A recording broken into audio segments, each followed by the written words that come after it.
Anchor સ્થાનિક સ્વરાજ્યની ગ્રામ પંચાયતોની ચૂંટણીઓમાં સત્તાધીશ સરપંચ ઉપસરપંચ ગામની સમસ્યાઓ પર ધ્યાન આપીને પરિણામલક્ષી કાર્યો કરે તે સરાહનીય ગણાય, પણ ગ્રામ પંચાયતના હોદ્દા પર ઉપસરપંચ પદે રહીને ત્રાસ ફેલાવીને ભય ફેલાવવાનું કામ કરવું, ઝઘડો કરવો, ખોટી પોલીસ ફરિયાદો આપીને પોલીસ તંત્રને ગેરમાર્ગે દોરવીને મોબાઈલમાં વિડીયો ઉતારીને બદનામ કરવું, હીન કૃત્ય કરતા ધારી તાલુકાના રાજસ્થળી ગામના ઉપસરપંચ સામે સ્થાનિકોમાં રોષ ફાટ્યો હોવાની વિગતો જાણવા મળી રહી છે.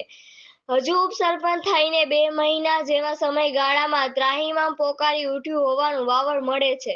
જ્યારે અમુક નાના માણસો આવા ખોટા ત્રાસથી હિજરત કરીને અન્ય ગામમાં વસવાનું વિચારી રહ્યા હોવાની હૈયાવરાળો ઠાલવી રહ્યા છે, ત્યારે કોણ છે આ પોલીસ તંત્રને ગેરમાર્ગે દોરીને ખોટી ફરિયાદોને વિવાદ ઉભા કરનાર શખ્સ અને યુટ્યુબર સામે સ્થાનિકોએ શું કહ્યું છે સાંભળો. રિપોર્ટર હુસેનભાઈ સંઘાર, ધારી. શું નામ તમારું? મારું નામ સુરેશ દિલુભાઈ પરમાર, ગામ રાજસ્થળી, તાલુકો ધારી, જિલ્લો અમરેલી. જે હવે અમારા ગામની અંદર આ 2-3 દિવસ મીડિયાના માધ્યમથી જે આ મુદ્દો ફરે છે એ મુદ્દો સદનને ખોટો જ છે હાવ. અને જે આ વ્યક્તિને ખોટી રીતે દોરવામાં આવે છે કે ભાઈ આ માથા ભારે છે અને ભાઈચારો વીખવાનો પ્રયત્ન થઈ રહ્યો છે આ ઉપસરપંચ દ્વારા. અમારા ગામના જે ઉપસરપંચ છે ગોરધનભાઈ કેશુભાઈ નગવાડિયા, એ ખોટી રીતના આ એક જ ખોવડું છે પણ એને ખોટી રીતના હેરાન કરવામાં આવે છે અને ગમે એના વિડીયા બનાવીને વાયરલ કરવા અને ગમે એની હારે માથાકૂટ કરવી, ભાઈચારો વીખવાની કોશિશ કરે છે આ બધી. બીજા નંબરમાં આ ખોવડું 35 વર્ષથી અહીંયા રહે છે, બરાબર.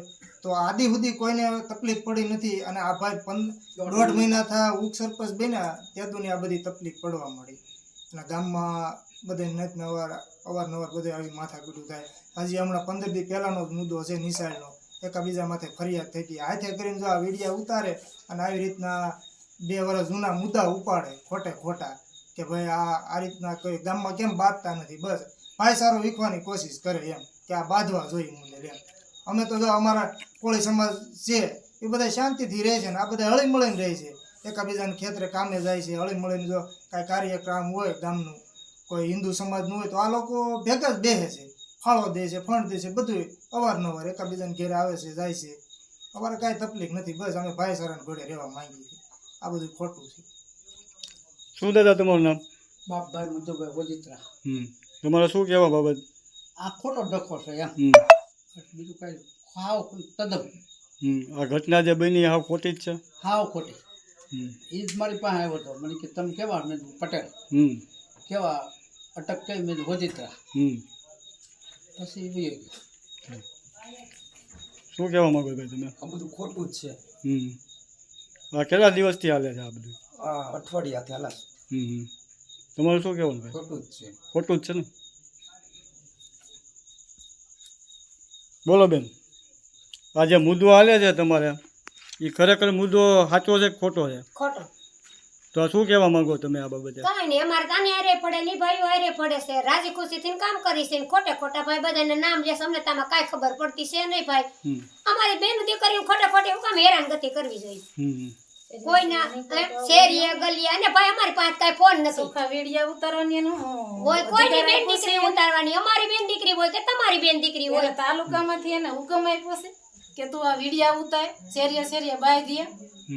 ઈ માણસને એને અમને તો કોઈ ભાઈઓ નડતા નથી ભાઈ, એકેય ભાઈઓ નહીં નથી. આ લોકો નડતા કે ઈ લોકો નથી નડતા. અમે તો 300 રૂપિયા મજૂરીએ જઈને ખાઈ પીને હાંજ્યા ભાઈ આવીને ભૂઈ જાય. બધા ભાઈઓને ઘોડે અમારો રેડી જ રહી છે, કોઈ દી અમારો કઈ વાંધો ન થાય. તો આ ગામની અંદર જે મુદ્દો બન્યો છે ખરેખર ખોટો છે? ખોટો જ હોય ને, કોઈ દી હોય એને પહેલેથી એને ખોવડું બાંધવાનું હાલે જ છે. આજકાલનું થોડું હાલે છે. ગમીને રે બગાડવું, વિડિયા ઉતારીને જેને તેને એને બેન દીકરી હાલી જતી હોય, બેઠી હોય, ગમીને એને વિડિયા ઉતારી એને હુકમ આપી દીધો છે. એટલે કો તોય વિડિયા ઉતારી લે. અમારે શું કરવાનું? છોકરાના છોકરીને હાલતા ચાલતા નામ લીધા કરે, જૂના ઉકેળે એ હાલે. અને હવે તો 1.5 મહિનાથી એવું ઉપસરપંચ થયો છે. હું તાર મત જોતો હતા કાયમ અમારે ઘેર આવીને બેહતો. હવે એ સરપંચમાં આવી ગયો એટલે બસ એ આખા ગામમાં શેરીએ રખડ્યા કરે અને એના મોબાઈલમાં એની પાસે છે. અમારી પાસે મોબાઈલ તો કાંઈ છે નહીં. અમે તો આખો જેમ પાઇગ્યું વાયું છે, વાડીએ વેજો, અમને ખબર ન હોય.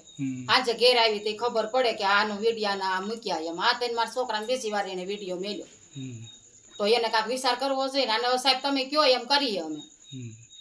તો આ ગામ લોકો એમ કહે છે કે આ મુદ્દો ખરેખર આવી રીતના બનાવ બન્યો તો ખરેખર આ બનાવ બનેલો છે કે કેમ? બનેલો જ છે ને. એને હાથે કરીને બધી શેરીએ બધાને આખે કરવા છે એની જ ક્યાં વાત જ રહી. એટલે ખરેખર આ મુદ્દો બનેલો છે તો નહીં ને? નહીં અમારે ઈ અમારે ટસલ છે જ નહીં અમારી એની હારે. ઈ અમારે હારે ટસલ કરવા આવે છે શેરીએ. આ મુદ્દો સાહેબ એવો છે અત્યારે કે જે બહારના કોઈ યુટ્યુબર ક્રિએટર જે આવે છે એને પૈસા દે અને ગામમાં ઉગ્ર કરવા, પછી બીજા નંબરમાં કોઈને પૈસા દઈને બોલાવી અને એને મોજ ફકીરી અહીંયા કરાવીને ભાઈ ગામમાં વાંધા કરો કે પછી આ હિન્દુ મુસ્લિમ વાળી કરો, બરાબર, આવી રીતનું કરાવવાનો એનો પ્રયત્ન છે. અને ઉપસરપંચ બન્યા પછી આવું ઘણું કર્યું છે એણે અને ઘણી ફરિયાદો દાખલ થઈ છે. એટલે તમે અમારા આ બોલવા પ્રમાણે તમે ધારી પોલીસ સ્ટેશનમાં જઈને આનું રેકોર્ડ પણ ખોલાવી શકો.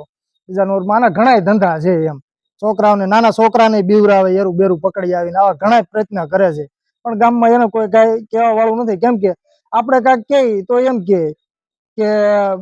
અમે આમ કરી નાખશું તેમ કરી નાખશું, પોલીસ વાળાના પટ્ટા ઉતારી લઈને પોલીસ વાળાનું જેબમાં લઈને ફરવું, મારી પાસે પૈસા છે ને આમ ને તેમ કેટલાય પ્રયત્ન કરે. પણ અમે જવા દઈએ ભાઈ ગામમાં આપણે ભાઈ સારો રહે એટલે વાંધો હું લેવો પાડવો જોઈએ એમ, બરાબર.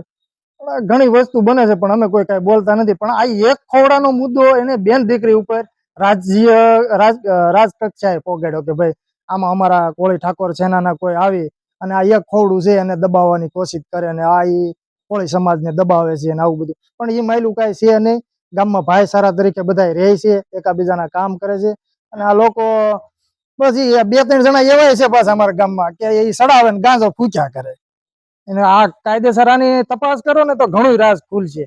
ઘણી જગ્યાએ વાવેતર કરે છે. એટલે આ બધું તમારે હું તો કહું ને કે આ બધું જોવાની જરૂર છે એમ. કેટલી જગ્યાએ ક્યાં હું વાળીને બેઠા બહુ જાજુ છે. તો પછી આપણે આમાં બહુ બોલીએ તો એમ થાય કે ભાઈ આ એના સમાજના એનું ખરાબ કરે, પણ એવું નથી. પણ હકીકત આ બધું ખોટું કરી રહ્યા છે. એટલે પછી આપણે આમાં આગળ પડતા હોય તો આપણને વધારે કહેવા માંગે ભાઈ તમે આવું કરો ને બોલું કરો ને, પણ એવું કાંઈ છે નહીં. પણ આ ખોટા ગામમાં વિરોધ કરવા હવે અમારે કોઈ બેનું દીકરીઓને આમાં વરાવી પવણાવી હોય ને તો કાલે સવારે એમ કે ભાઈ આના ગામમાં તો આવી બેનું દીકરીઓ બદનામ કરે છે ને એક ખોડું નામ તે કોઈ આવે નહીં ભાઈ. એટલે આ બધું એમ છે. અને આ ભાઈ 200-500 દે પોલીસ સ્ટેશને લઈ જાય, કાલ નગર તને આમ કરી નાખ્યું તેમ કરી નાખ્યું એવું લડા પૂછવા ભાઈ.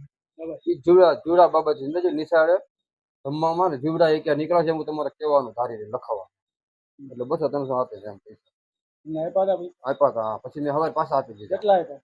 200 રૂપિયા. મારે આડો નકરી પાઇપ લઈને ઉતરે છે, નકરી ધમકી મારે છે, હું આમ કરું તેમ કરું, ખોટી કોઈકના બેન દીકરી હારે મારા ખોટા નામ લે છે. અને હું ભેહું સારો જતો હતો ત્યાં આડે પાઇપ લઈને રોડમાં આડો ઉતરે. મને ગોરધનભાઈ ખોટા હેરાન કરે છે. રસ્તામાં બધી પાઇપ લઈને આડા ફરે, ધમકી મારે અને ખોટા વિડીયો ઉતારી લે અને એવું બધું કરે. અને હું ભેહું સારો પહેલાં જતો હતો, પાઇપ લઈને આડો ઉતરતો અને ધમકી મારે. હું કહું ભાઈ મને રહેવા દે ને, હું પોલીસ સ્ટેશને કેસ કરી. તો એ એમ કે હું પોલીસ વાળાના પટ્ટા ઉતારી નાખું એમ છું, હું સરપંચનો બાપ છું ને તારે જેને કહેવું ને કહી દે ને, એવી રીતે બધું કરે છે. અને આ બધું આવું ખોટું બધાને બદનામ કરવાનું કરે છે. અને મારું તો એવું કહેવાનું કે એ યુટ્યુબ ચેનલ છે ને એમાં તમે એના છે ને આખી એની ચેનલ તપાસો ને એટલે જેટલા ઝાઝા તો એને બેનું દીકરીને બદનામ કરવા જ વિડીયો ઉતાર્યા છે. એટલે આનું તમે છે ને બધું આખું પાકું ચેક કરો, પછી ગામની ઉપર તમે આક્ષેપ કરો કે ભાઈ આ રીતનું થાય છે. પણ પેલા એનું તળ તમે તપાસો કે આ માણસ કેવો છે એમ, પછી બીજાની માથે આક્ષેપ કરો કે ભાઈ આ રીતનું શું છે એમ. અને એથી પેલા ડિટેલ કાઢવો, પછી ગામમાં વિરોધ કરાવો કે ભાઈ આનું શું છે એમ.